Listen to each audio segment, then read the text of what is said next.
In this session, we will do the same.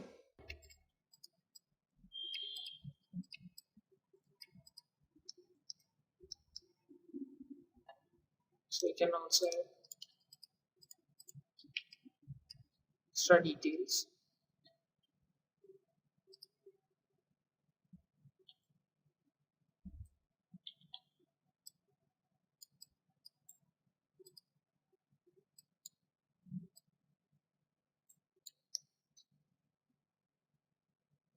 To vertex, go to edge mode, insert edge loop tool.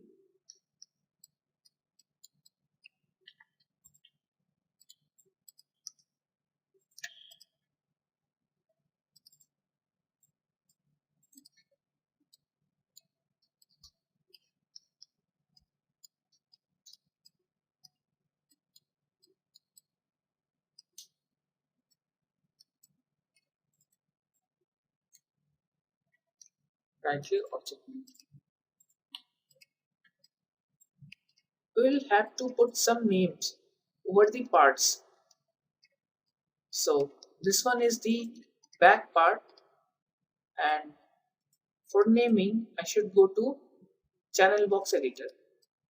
Here we have PQ3, which is back part of the futuristic gun. This one is the handle part of the gun. This one is the trigger. So we have to make the circulated part of the trigger in which the trigger is being situated. So in the reference, here's the part which is some kind of box. So I'm taking a box,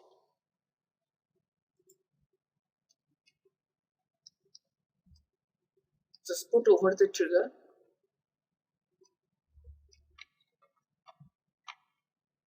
F for fit to screen. Again, Lambert for transparency level to be. Right click, go to vertex. After that, go to edge and insert edge loop tool.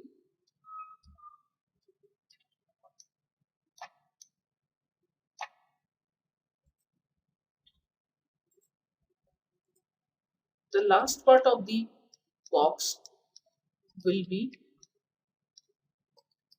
extruded forward.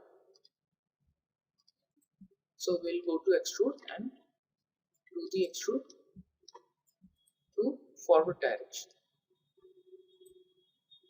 It seems that it's circulating the whole trigger into a single form. So for repetition a particular effect, we should go to G. Now again extrude, go to vertex, adjust the points. By pressing 3, we can have the idea that if the part is getting so much of smooth or not. If it's getting much smoother, then we will put some edges at the corner.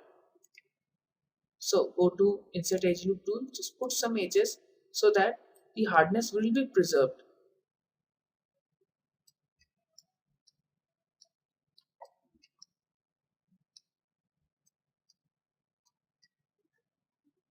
Increasing the transparency level.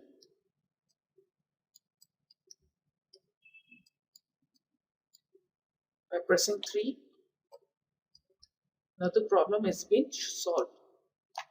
This one is the circulating part. So go to channel box, rename circulating part, put it over the trigger.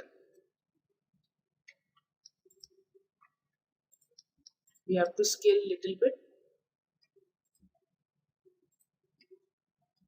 After scale, go to vertex mode, adjust the points.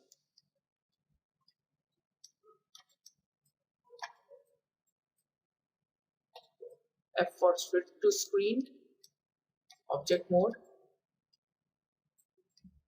vector screen.